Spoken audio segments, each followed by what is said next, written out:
आम आदमी बहुत पावरफुल व्यक्ति है इस एक्ट के तहत, पर प्रॉब्लम यह है कि एक्ट इस्तेमाल कोई करता नहीं है, बहुत कम लोग करते हैं या लोगों को बहुत ज़्यादा जानकारी होती नहीं। पुलिस विभाग वाले कई बार FIR नहीं लिखते, है ना, और FIR लिख ली तो उस पर कोई एक्शन नहीं लेते। हाँ, तो इन सब चीज़ों की जानकारी कि मैंने वहाँ पे FIR करी थी लेकिन आज तक उसका कुछ नहीं हो पाया। क्यों नहीं हो पाया? आप थाने में जाकर के डायरेक्ट पूछोगे, वो आपको लतिया देंगे वहाँ से डंडों से, लेकिन अगर आप RTI लगा के पूछोगे तो डंडे उनमें पड़ेंगे। दो जानकारी, क्यों आप लोगों ने एक्शन नहीं लिया? ये है पावरफुल चीज़। RTI क्या नहीं पूछ सकते, ये नहीं पूछ सकते कि बताओ मोदी की कोई गर्लफ्रेंड है कि नहीं, जल्दी बताओ, ठीक है ना। ऐसे सवाल नहीं पूछ सकते, बताओ भाई उसकी शादी हुई कि नहीं हुई, उसकी कितनी शादियां करी हैं, उसकी कितनी बीवियां हैं। पर्सनल सवाल नहीं पूछ सकते। नगर निगम है, बाजार में रह रहे हैं तो नगर निगम होगा, गांव में रह रहे हैं तो नगर पंचायत होगा, है ना। सड़कें क्यों नहीं बनी, नालियाँ क्यों नहीं बनी, सफाई क्यों नहीं हुई उसकी, है ना। सड़क जो बन गई है उसकी क्वालिटी ठीक है कि नहीं है ना।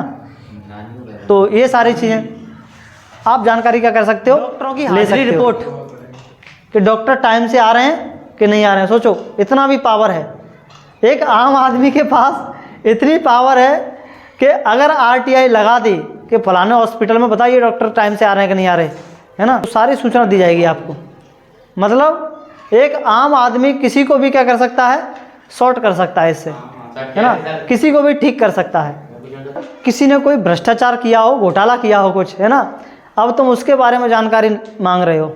अब सोचो उसने तो घोटाला कर लिया, है ना, अब तुम उसके घोटाले का भांडा फोड़ कर रहे हो सबके सामने। तो ऐसे व्यक्ति से सावधान रहने की ज़रूरत है ना। मेरे बारे में जानकारी नहीं मिलेगी, मैं प्राइवेट आदमी हूँ, ये सरकारी कामों के लिए है। अब आप लोगों को लगाना बताता हूँ कि इसको RTI को लगाते कैसे हैं, ठीक है, इस्तेमाल कैसे करते हैं इसका। अब देखो इसी में आगे चल के उल्लेख किया गया है RTI का, जो तो सबसे पावरफुल चीज़ है, ये नहीं पढ़ रही तेरे को, powerful RTI, right to information, सूचना का अधिकार। RTI एक्ट आया था कब, 2005 में। इतना पावरफुल एक्ट है कि अगर आप लोगों ने इसको इस्तेमाल कर लिया किसी के भी खिलाफ तो उसकी खटिया खड़ी बिस्तर गोल होने हैं। जैसे आपके गांव का कोई सरपंच है या आपके मार्केट का कोई पार्षद है ना, आपके वार्ड का, आपको पता है कि सड़क बहुत समय से क्या पड़ी है, खराब पड़ी हुई है ना, लेकिन आपको लग रहा है कि कुछ ना कुछ घपलेबाजी चल रही है, पैसा तो आया है सड़क बनने के लिए लेकिन ये सड़क बनवाई नहीं गई है, लोग खा गए 20 से 20 पैसा। तो आप लोग क्या कर सकते हो, आप लोग RTI एक्ट के तहत उस सूचना को मंगा सकते हो, है ना। आप एक पत्र लिखेंगे, है ना, कलेक्टर को लिख दो, किसी को भी लिख दो, वो कलेक्टर की जिम्मेदारी है। आपको नहीं पता कि हमें पत्र किसको लिखना है, तो आप क्या कर सकते हो, कलेक्टर को लिख दो सीधे पत्र। फिर कलेक्टर की जिम्मेदारी है पत्र को भेजने की ठिकाने पर। आपका तो काम हो गया पूरा।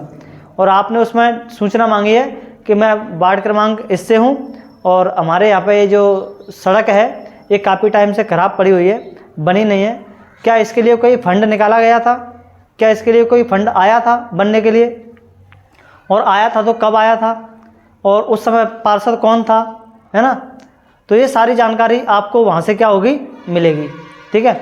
अब उसके बाद वो जानकारी वहाँ से मिल रही है तो फिर वो उसको फ़ोन लगाएंगे, क्यों भाई ऐसे ऐसे सूचना मांगी जा रही है तुम्हारे बारे में, बनवाया नहीं है आपने वहाँ पे वो, है ना। तो फिर इससे क्या होता है, जब वो सूचना मिलती है, जब उस पर प्रेशर पड़ता है तो प्रेशर ऊपर तक जाता है, फिर क्यों भाई क्यों नहीं बनवाई सड़क, कहाँ गया पैसा, अपने आप फिर काम होते हैं फटाफट से, बहुत तेज़ी से काम होते हैं फिर।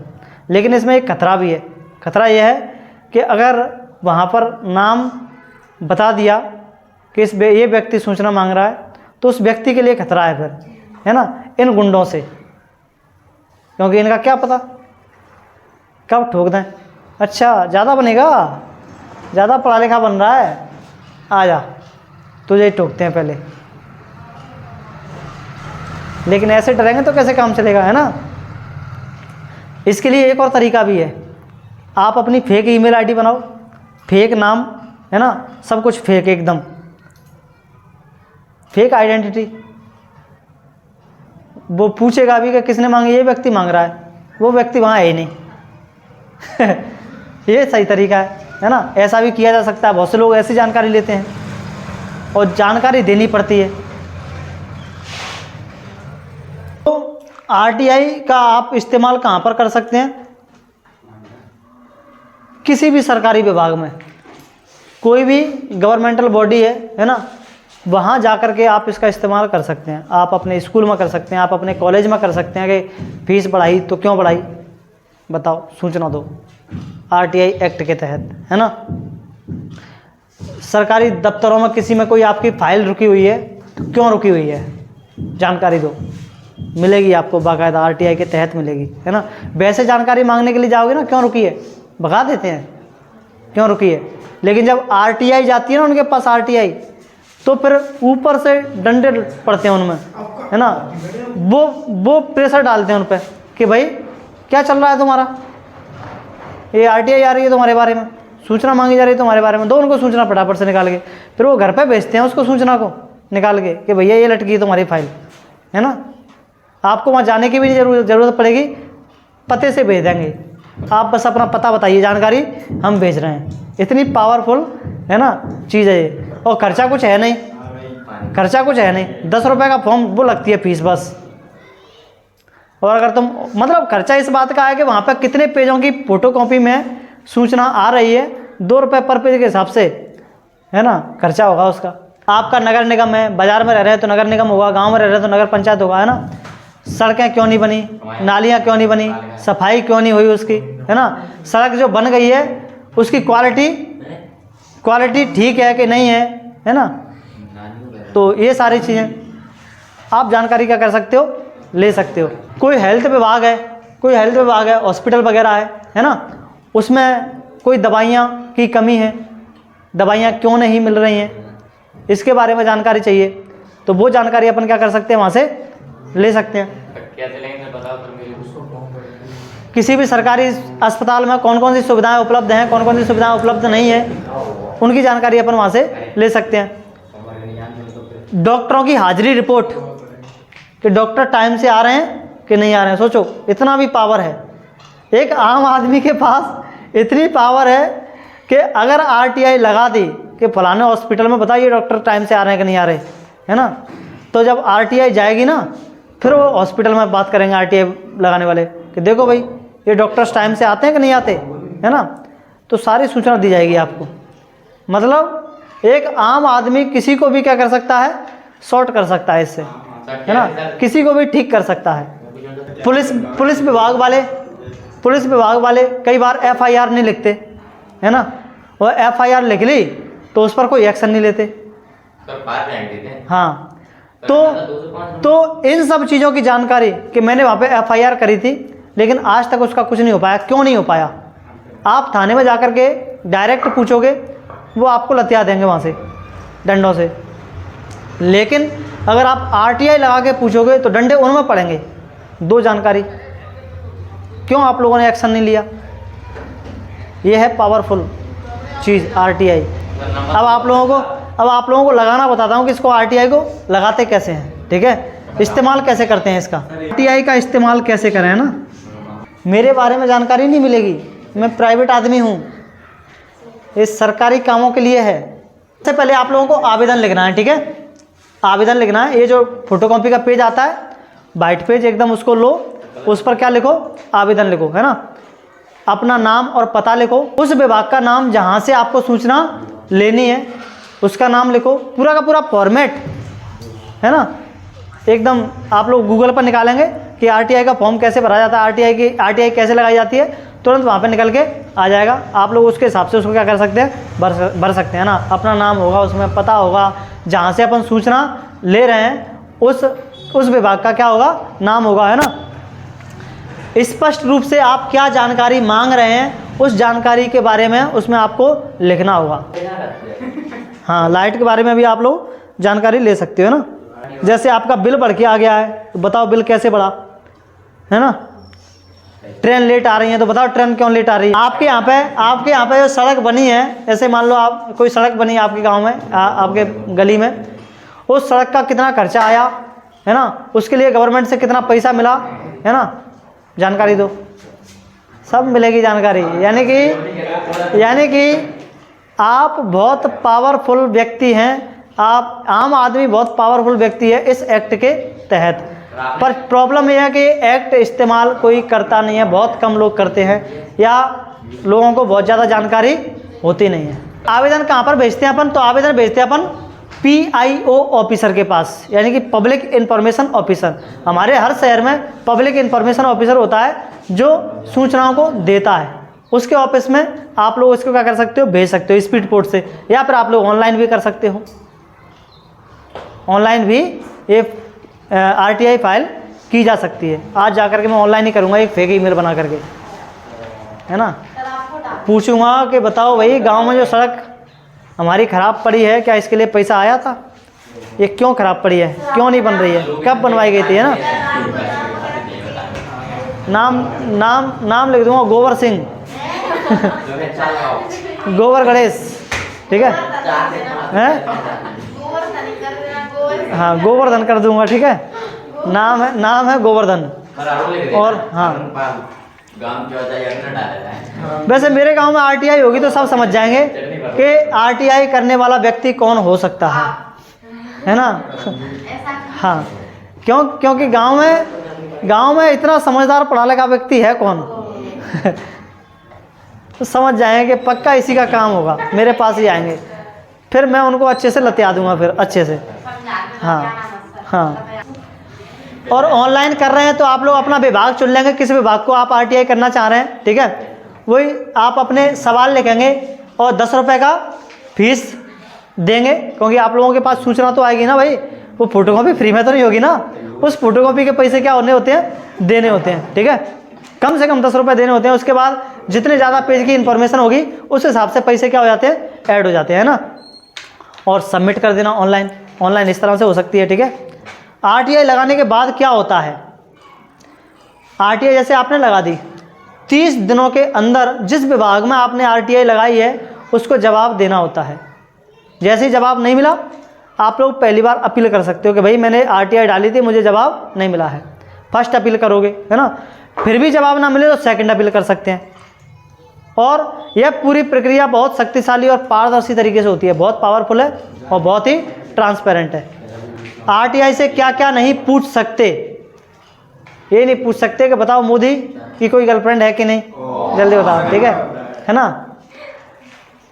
ऐसे सवाल नहीं पूछ सकते, बताओ भाई उसकी शादी हुई कि नहीं हुई, उसकी कितनी शादियां करी हैं, उसकी कितनी बीवियां हैं, पर्सनल सवाल नहीं पूछ सकते हैं। हाँ, उसने छोड़ छाड़ दिया, उसने टीचर है वो, हाँ टीचर थी वो।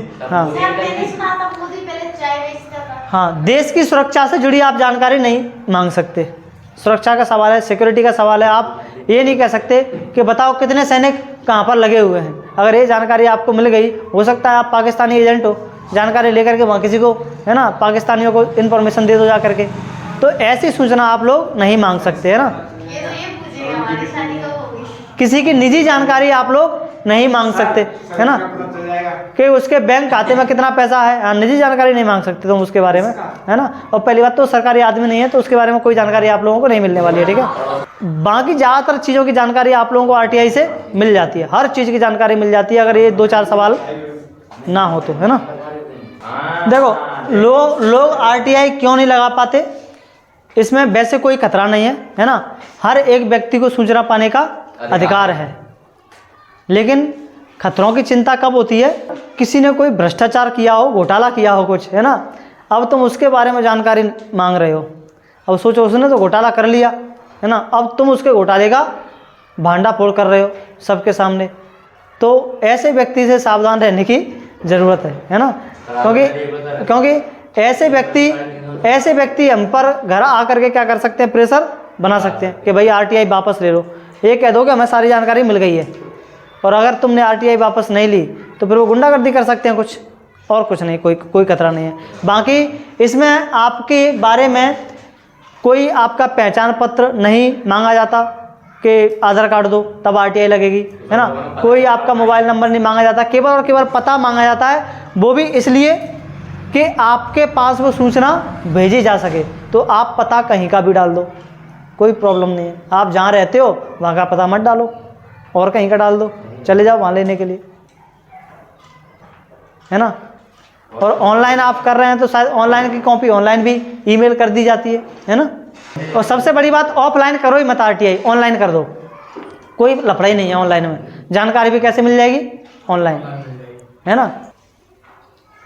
जानकारी तुम्हारी पर्सनल सुरक्षित रखी जाती है। जो भी जानकारी देता है वो, अगर वो पूछ रहा होगा बता किसने जानकारी मांगी है, तो इसके जवाब उसको बताया नहीं जाता है किसने जानकारी मांगी है ना। हाँ, रिश्वत का कुछ नहीं होता इसमें। यहाँ पर जानकारी देनी पड़ती है, एक्ट है ये। यहाँ पर जानकारी रोक ही नहीं सकते। तुम कितने दिन तक रोक सकते हो? अगले 30 दिन जानकारी नहीं दोगे, फिर वो फिर से अपील कर देगा। अपील करी तो 15 दिन में उसको जानकारी देनी पड़ेगी। उसके बाद अगर उसने 15 दिन में फिर से नहीं दी जानकारी तो 15 दिन बाद फिर से अपील कर दो। उसके बाद उसके पिताजी को भी देनी पड़ेगी, है ना। हाँ, उसके बाद उसको जानकारी देनी ही पड़ेगी। आरटीआई करते समय कुछ सुरक्षात्मक उपाय आप लोग ये अपना सकते हैं कि अपना पर्सनल फ़ोन नंबर उसमें ना डालें। और अगर कोई बहुत बड़ा मामला है ना, फ्रॉड का, जैसे मैंने अभी आप लोगों को बताया किसी भ्रष्टाचार का भंडाफोड़ करना है, तो ऐसे केसों में अकेले आरटीआई ना लगाएं, है ना। ऐसे केसों में किसी एनजीओ को साथ में ले लें। बड़े बड़े एनजीओ होते हैं, काम कर रहे होते हैं शहर में, वो एनजीओ समाज के लिए ही काम करते हैं, तो उनसे कहो भाई समाज के लिए एक काम ये भी कर दो, आरटीआई लगा दो, है ना। अब इतने बड़े एनजीओ का वो कुछ नहीं कर सकते, है ना। आप इसमें क्या हो जाएंगे? सेफ हो जाएंगे, क्योंकि आरटीआई किसके नाम से लगाई गई है? एनजीओ के नाम से। एनजीओ कौन होता है ना? नॉन गवर्नमेंटल ऑर्गेनाइजेशन, गैर सरकारी संगठन। ये ऐसे लोग, ऐसे संगठन होते हैं जो समाज के लिए, है ना, क्या कर रहे होते हैं? काम कर रहे होते हैं, है ना, बिना किसी प्रॉफिट के। उनको कोई प्रॉफिट नहीं चाहिए, बस समाज का क्या हो, भला होना चाहिए। जैसे हमारे बामोर में एक एनजीओ काम कर रहा है, इसका नाम है, वो क्या नाम है, लक्ष्य फाउंडेशन करके एनजीओ है एक, है ना। तो उसका मना कर दिया तो फिर कोई और देखना, है ना। फिर आप लोग ऐसा खतरा मत उठाना, इतने बड़े गुंडे, इतने बड़े बाहुबली से पंगा मत लेना, इतने बड़े गुंडे की जानकारी मत लेना, है ना। क्या ज़रूरत है? कुछ नहीं है, वो भी कितना भी बड़ा गुंडा हो कुछ नहीं कर सकता। अगर वो आपके पास आए, आप चले जाओ रिपोर्ट कर दो उसकी, भैया मैंने आरटीआई लगाई थी और ऊपर से हमें धमकियां मिल रही हैं, बस इस तरह की।